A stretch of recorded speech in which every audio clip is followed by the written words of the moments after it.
would like to welcome you to our Advent virtual pilgrimage to light. As the sun has come up here in the desert of Judea, I have brought you to this place, which is also referred to as the desert of Kedar. You can find references to that in Psalm 120, in the prophet Isaiah, and of course one of my favorite books of the Bible, which is the Song of Songs at the very beginning. And it speaks about the tents of Kedar. They were black tents because in antiquity they were woven from the goats, from hair of goats, and they were black and they were in the desert. And so whenever you would come through here, you would see them. And that's why it's a biblical reference. It's also a biblical reference because the nomads who were the ancestors of these Bedouins who live right here, one of the main ones that we know of is Abraham. He lived just like this. He had camels, he had goats, he had sheep. He was rich because of the flocks just like you see here. And he would go from place to place as the Lord revealed it to him. So here we are also during this Advent season, also following in the footsteps of the Magi, who probably came into this area of Judea riding camels like those behind us. We've got some adult camels, we've got some adolescent camels back there, and apparently this is the camel stop. A little bit later, the sisters who work here with the Bedouins told us that they'll go on their way with some of the men. And so what we want to do is like Abraham, like the three kings, like every pilgrim from every age, including our modern age. We want to make a pilgrimage from darkness to light. From the darkness of the tents of Kedar, from the darkness of the night, following the star to find the light of the world. And that's what I'm going to propose during these next weeks of Advent. We will have a program each Sunday, and you will also receive, if you register, an Advent calendar where you can light the candle of your Advent wreath every night, maybe before dinner, or every morning in the twilight as the sun is coming up, and pray for the coming of the light of the world. And you can read the gospel passage and pray the prayer which is there on the Advent calendar that we'll send you, that probably you have already. And join us on Sundays to see what the biblical lands look like so that all of us can get on those camels and make our way toward that light. So I want to tell you now a little bit more about the Bedouins. Obviously, there's lots of flocks of animals. Abraham, not just him, but Isaac and Jacob and Moses. Even David was a shepherd. And so this is why we find ourselves here happily in this journey of Advent. And let's talk about what brought the Magi to this place of the desert of Judea. And we're going to go straight to the Gospel of Matthew chapter 2. It says, when Jesus was born in Bethlehem of Judea, in the days of King Herod, behold, Magi from the east arrived in Jerusalem, saying, where is the newborn King of the Jews? We saw his star rising and have come to do him homage. This gospel passage will accompany us during this Lenten period. And one of the big questions is, okay, so how did they actually get here? The three kings passed through here for sure because Jerusalem is right there. If you go over this mount here, there's a lot of valleys and ridges here. It's the Dead Sea. This way is northeast. The three kings, the Magi, most scholars agree, would have come from Babylon. To make it this way, they would have come across toward Damascus and down into what is the northern part of the state of Israel today. But they probably would have crossed the Jordan and made their path, like all pilgrims did at that time, on the other side of the Jordan, which is now the modern day country of Jordan, crossing over the Jordan River around the city of Jericho. Now that's the great desert city. It's also called the city of the date palm. And date palms survive very well in arid land, and they like salty land. And that's why, you know, in places like this where there seems to be nothing, life also comes. And so they would have made that pathway and then come up through these valleys to go into Jerusalem. So just looking here, it helps us to understand what the desert is like. Now here in the morning, we can hear the birds, you hear the animals as they're being taken out. But usually it's very quiet. There's not a lot of sound. You might get some wind, you might hear some sand or some, like I said, a few birds.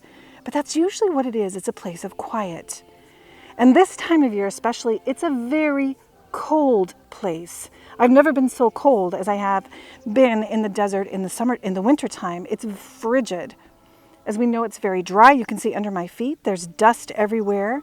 And in fact, there are springs that mark places in the desert. This is where people stop because that's the place of life.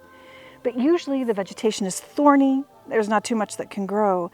It's a place of hunger and of thirst. And we know also from the Bible, it's a place of temptation. It's a place of escaping. It's a place of pilgrimage. It's a place where we need to rely on God. But also we know at the nighttime, because there's not a lot of moisture and humidity, the stars are brilliant. And so we're following that star just like the Magi did. These dark nights, you might see a few campfires. You can see some of the smoke even this morning from the campfires and the fires for the animals. There's incredible stars. But also as you walk in the night, it's a place of fear. This is why, like a shepherd, as it says in the Psalm, has this staff, teaches the sheep where to go so they're not afraid. And it gives us the sound to lead us beyond our fears as we're making this path. So behind me, we've come further into the desert. You can see these hills of the deserts of Judea. You might be able to make out some of the Bedouin encampments behind us. So as these Magi passed through this area, we can ask ourselves, well, who were they? Many of us have read that they were wise men, they were kings, they were princes of Persia. Well, what was the answer? Most people believe that they were astronomers and astrologers. Astronomers who looked at the sky and saw the stars, and astrologers who interpreted them. And this comes from the tradition of Babylonia. Now, if you look at some of what they've written about the stars, you realize they have almanacs about the stars that go back for centuries, and we're talking about centuries and centuries before Christ. And what's written there was not for the public, but it was for those people. It's almost like a secret knowledge. And so for the wise, the people like these wise men who were looking to the heavens to understand more about themselves, more about society, more about political things. And so this is why even in the Roman Empire, astrologers were very common. Things that would happen every day, the moon that would come up and set, different eclipses of the sun and the moon. These were messages from the gods to mankind to understand what would be happening, not just with them personally, but also in their culture and in their society. And so these almanacs of the Babylonians speak about a number of things that have to do with the Babylonian gods. With their naked eye, they could see a lot. The main planets that we can see without a telescope. They could recognize the constellations. And so they also identified some of their gods, the most important Babylonian gods, with the planets. And two of those gods, which were very important, were associated with the planets of Jupiter and Saturn. Perhaps some of you have heard about the god Marduk. He was one of the main gods in Babylonia. So when you have, and you can see with your naked eye, the coming together of these two planets that just happened very recently, right?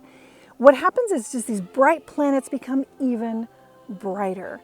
And many times if you see that in the context of a constellation like Pisces, there's a lot of interpretation that comes around that. So what were they seeing? Why would they have made this journey? Well, there was an 11-month conjunction of two planets in the year 7 BC. And that's very close to when most academics believe that Jesus was born. And it was special in that the planets met 3 times in succession in the same constellation. And that didn't happen hardly ever. And it can only occur when both planets are in opposition to the sun. Okay, like right now, they were on the opposite side of the earth from the planets. So for the ancient Babylonian Magi, this conjunction was not only important astronomically, but politically. Again, because Jupiter was associated with the star Marduk, the supreme god of Babylon. And Saturn was the second largest planet. So the god and the second largest planet, which was a representation of the star of the king. And that's the earthly representative of God. So you have the god, the earthly representative of God, and they're coming together. And actually the Babylonians called Saturn the steady one.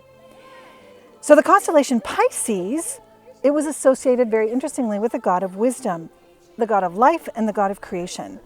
And so that was a sign of the zodiac, the last constellation that the sun passed through each year, where the conjunction of these planets took place. And so what did it tell us or tell them? 2 things. The end of the old world order and the birth of a new Savior King chosen by God. Why would they come here? Because you had these things coming together in the heavens. So this was a great and unique event that was happening for them. Now, there's another thing I want to mention, and that's the star Mars. It's the star they call Nergal. And what is that? That's the god of war. And this war joined in this conjunction in its final phase that they were able to see, and this signified something extremely important, that the new king for this new order was to come from the west. They were from the east. This is the west. In fact, it was specifically from Syria, Palestine, because Mars was the star of the west in the Babylonian system. They were looking toward the heavens to guide them on their journey. Not only did external things tell them that there had to be a new king, it was between the Greeks, the Roman Empire came, they didn't think this was a legitimate king, a king was supposed to come from this area. That was all external. But let's look inside as well. These were wise men. They knew that the zodiac, or at least they believed this in their culture, it said something about them. Personally, individually, what is God trying to tell me? I think all of these wise men were on a journey, not just following external signs of something new, a new world order, a new king. There was something going on inside saying, I need a new order. I need light to come inside. And that is why they made their journey. So here we are on this incredible camel that's part of the Bedouin community here. It's a beautiful camel. You can tell he's white, so it's a very valuable camel with the hills of Judea behind me. So the Magi followed the star. It wasn't just the astronomical star. They also followed something of the prophets. There was a prophet called Balaam. And Balaam is a prophet that speaks about a star coming. And it doesn't talk about it in an astrological way. And this is what I wanted to read from the book of Numbers. This is what it says from Numbers 24. So you can imagine the Magi reading this from the back of a camel. It says, I see him, says the prophet Balaam, though not now. I observe him, though not near. A star shall advance from Jacob, a scepter shall rise from Israel that will crush the brows of Moab. Well, who on earth was Balaam? If you remember, he has to do with the Exodus. So Moses was bringing the people up. They were here in this beautiful area of Jordan. But they had all heard about what God had done for the ancient Israelites. And they were scared to death. And they said, we don't want them to conquer our people. So we're going to have our prophet curse them or curse his God. And they tried. And Balaam time and again tried to prophesy, cursing them. And he could not. What came from his mouth was blessing. And then this prophecy about a star that would come and lead them to the king. And this star would actually, as it says in this passage that we just read, let me read it again. I see him, though not now. So he's speaking about the future. I observe him, though not near. Okay? A star shall advance from Jacob. A star shall advance. And a scepter shall rise from Israel and crush the brows of Moab. And that means, of course, that not only the star is pointing to a new king.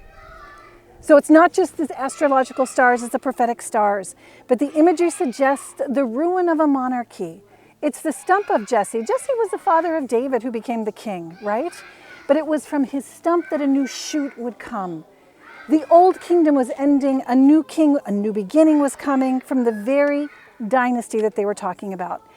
And so this is a new Davidic king that's rising, the Davidic kingship, and it's the descriptions of the king's rule, because not only is it a king from the stump of Jesse, but it's a prophecy of the deliverance of the people, deliverance and conquering of their enemies.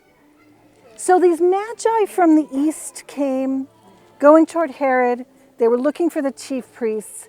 But because they were the magi also from the east, it speaks about the fact that the ancient Israelites, they completely said no. They rejected the king. But the Gentiles not only accepted him, they looked for him. They rode these animals to go and find him. And so it just points us to the acceptance of the Gentiles, in other words, the non-Jewish people, to find the true Lord. And they were the Gentiles that were there, and we will see when we get to Christmas time before the crib. So, as we finish this first Sunday of Advent, ask yourself, what is the darkness that's around me? What's the desert that I am living through? Am I ready to get up even if it's on a camel like this one, and take a journey forward in the darkness, trusting in the heavens. Do I look up and see the stars? Where am I looking for answers? Where am I looking for light? And what are the signs that I read in what's happening around me, what's happening in my heart, and especially what's happening in the liturgy? It's an invitation I want to make to each one of you to open up the gospel every single day and let yourself be taken on this journey during Advent. Light that candle and ask for the grace to be able to say, okay, what is it that the Bible is telling me? What do the prophecies say? What is it that my heart is telling me? What is it that the world around me is telling me? So that I can find the light inside my own heart and in the world. And this candle that we're lighting every day on the Advent wreath also is an example for me. So going to the sacraments, going to Mass, reading the Bible, taking time to do this is the way we can also find that light in the crib. And as it says in the gospel passage we said at the beginning, we are coming to adore him. It prepares us to do that and to bring our gifts, our own heart and soul. So let's do this together. Shall we go into the desert with our camel? Will you follow me? I hope to see you again this coming week. And don't forget to follow your Advent calendar every single day during the week as we make our journey together toward the light. May God bless you and know that we're praying for you from the Holy Land.